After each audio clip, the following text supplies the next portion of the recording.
자, 부자들은 경제신문을 읽는다 시간입니다. 오늘은 이분과 함께하도록 할게요. 한양증권 리서치센터 오승규 이사 나오셨습니다. 어서 오세요. 예, 안녕하세요. 네, 안녕하세요. 자, 오늘도 저희가 여러 가지 부자들은 어떤 경제신문을 읽을지 여러 가지 아이템들을 준비해봤는데 첫 번째 아이템부터 한번 확인해 보도록 하겠습니다. 화면에 나오고 있는데요. 자, 어제 현대차가 실적 발표를 했잖아요. 현대차의 주가의 앞으로의 전망은 어떨지 한번 들어보고 싶어요. 일단 내용을 좀 정리를 해드리면 어제 발표된 실적에 따르면은 이 전년 동기 대비 이익이 30%가 증가했고 7분기 만에 영업이익이 1조 원을 회복했습니다. 자, 주된 이유를 보면 뭐 우호적인 환율, SUV 판매량이 증가하고 있다. 여기다 신차 휴가까지. 요즘엔 뭐 전트림 신차를 다 내놓고 있으니까요. 그러면서 현대차 측에서는 V자 반등을 우리는 계획하고 있다라고 계획을 내놓고 있는데 단 신한금융투자에서 의견을 내놓은 걸 보면요. 3분기 수요 둔화에 대한 우려감은 아직 남아있다라는 의견을 내놓고 있네요. 자, 어떻게 보세요? 일단 3분기 자체는 비수기의 영향이 있기 때문에 그에 따라 이제 업황 자체를 안 좋게 볼 수는 있습니다. 근데 2분기에 이제 실적 기준으로 보게 되면 일단은 시장 기대치는 상회했죠. 네.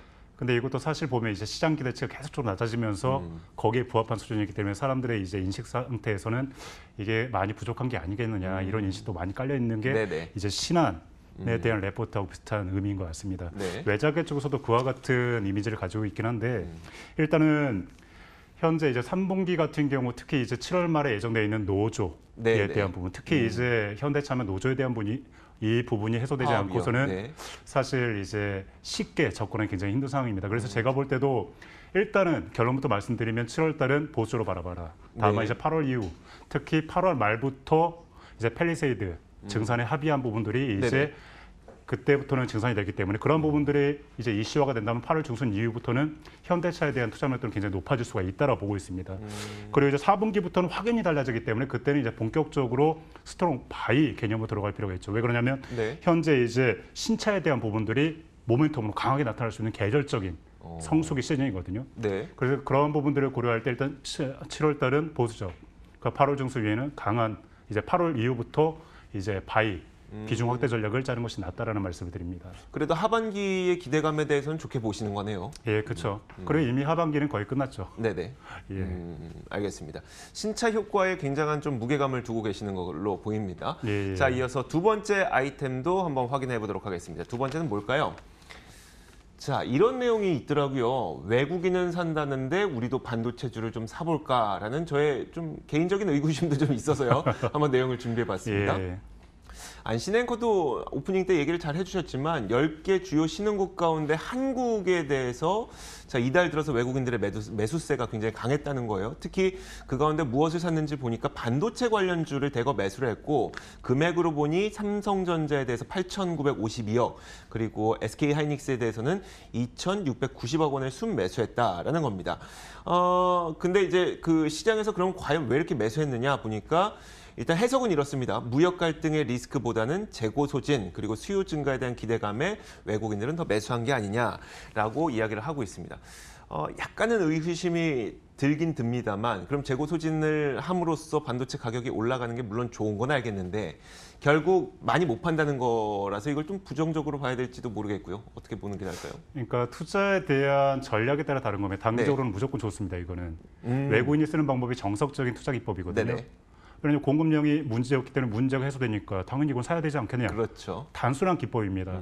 다만 이제 국내 업체들에 대한 향후의 미래 부분을 보게 될 때는 분명히 이게 장기화가 될 때는 왜냐하면 그동안 고객사로 확보했던 부분들이 이 리스크 때문에 다른 고객사로 넘어갈 수밖에 없거든요. 네네. 장기적으로 보게 될 경우는. 그렇죠. 그러면 그러한 부분들이 실적에 대한 안정성을 급격하게 훼손시킬 수 있기 때문에 그리고 또한 이제 삼성과 SK하이닉스가 국가에서 차지하는 비중을 고려할 때 국격이 훼손될 수 있는 그런 부분까지 갈 수도 있습니다. 네.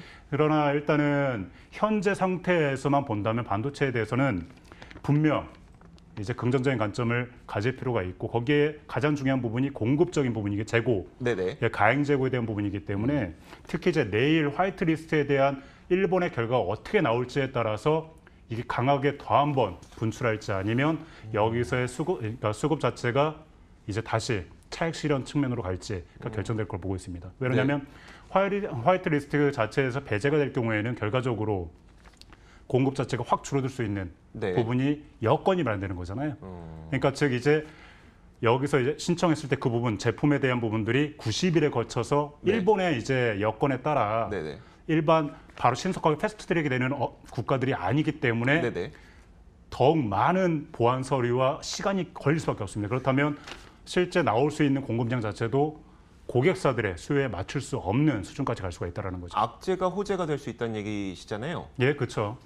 그러니까 이러한 부분들 그러니까 화이트 리스트에 대한 이제 네. 국가적인 부분을 보는 것이 아니라 네네. 수급적인 측면을 보는 겁니다.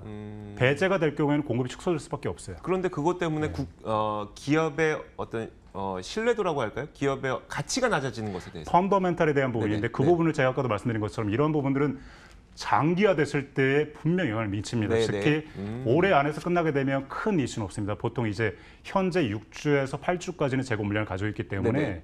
이런 부분들에 거기에 일반적인 소금의 부분들이 계속 누적이 된다면 결과적으로 올해까지는 버틸 수가 있거든요. 네. 그래서 고객사들한테도 충분히 그에 따른 부분들을 메이크업 시켜줄 수 있으나 이런 부분들이 장기화됐을 때, 즉 내년까지 넘어간다면 그때는 국내 반도체 업체들에 대해서 스트롱 셀에 대한 자료들이 많이 나오지 않겠느냐, 외국계에서.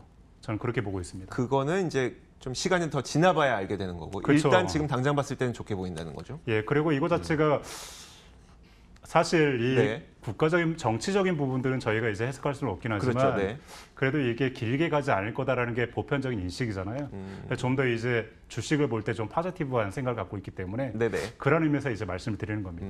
예. 알겠습니다. 자, 긍정적인 의견을 반도체주에 대해서 주셨습니다. 자, 이어서 세 번째 아이템도 한번 살펴보도록 하겠습니다. 세 번째는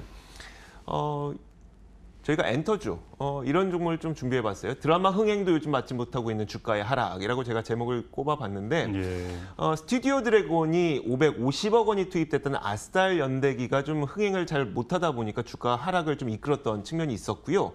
그런데 이제 분명히 아스달 이후에 그 출시가 됐던 여러 가지 드라마들은 그래도 준수한 성적을 내고 있더라고요. 뭐 시청률 면에서도 그렇고. 게다가 실적 전망도 그렇게 나쁘지는 않더라고요. 영업이익도 이제 이번 2분기에는 전년 동기 대비해서 50% 정도 증가할 것이다. 이런 전망들도 나오고 있는데 그럼에도 불구하고 주가는 계속 떨어지고 있습니다. 혹은 오르지 못하고 있고요. 어떻게 봐야 될까요? 일단은 중요한 포인트는 콩깍지가 이제 벗겨졌다고 볼 수가 있습니다. 일단은 이제 스튜디오 드래곤을 바라볼 때 IP뿐만 아니라 제작하고 있는 이러한 네네. 부분들에서 굉장히 높은 평가를 받았거든요. 그러면서 고밸류션에 대한 부분들을 인정해 왔었습니다. 그러다가 이번 아스달 연대기에 대한 흑행 부진을 통해서 콩깍지가 사라지면서 고밸류션에 대한 타당성에 대한 의문점이 부각이 되고 있는 거죠. 네네. 지금 다만 이제 일부에서는 호텔 델루나가 7%의 시청률을 나타내면서 즉 시청률로 인해서 주가가 하락했던 부분은 시청률로 회복할 수 있다고 얘기를 하지만 네네. 이거와 본질이 다른 겁니다. 밸류에이션, 펀더멘털에 대한 부분이기 때문에 그래서 일단은 이러한 부분들이 부각이 될 수밖에 없는 상태고 이 부분 자체는 이거를 해결하기 위한 부분들은 실적에 대한 부분들인데 네네. 사실 이제 중국의 OTT양에 대한 규제가 해소되기를 바랬지만 3분기는 힘들 거로 보고 있습니다. 네네. 그래서 그러한 부분들이 감안되지 않는다면 스튜디오 드래곤에 대한 투자 매력도는 굉장히 약화되지 않겠느냐. 그래서 그러한 부분들로 보고 있고 오히려 드라마 업종보다는 이제 영화 플랫폼을 가지고 있는 업체들이 점점 포커스를 둘 필요가 있지 않냐. 그래서 예를 들면 이제 기생충, 제이 콘텐츠리처럼 아니면 또 봉오동 전투, 소박스 이런 영화 플랫폼을 가지고 있는 업체들의 좀 더 포커스를 두고 바라보는 것이 대안책이 되지 않겠느냐라는 말씀드립니다. 그 주가에 대한 이야기를 좀 더 해보고 싶은 게요. 스튜디오 드래곤이 이제 만약에 이 전망치가 맞다면 2분기에 영업이익이 50% 늘어난다면 그 가격을 감안하고도 지금 가격은 좀 비싸다고 보시나요? 그렇죠.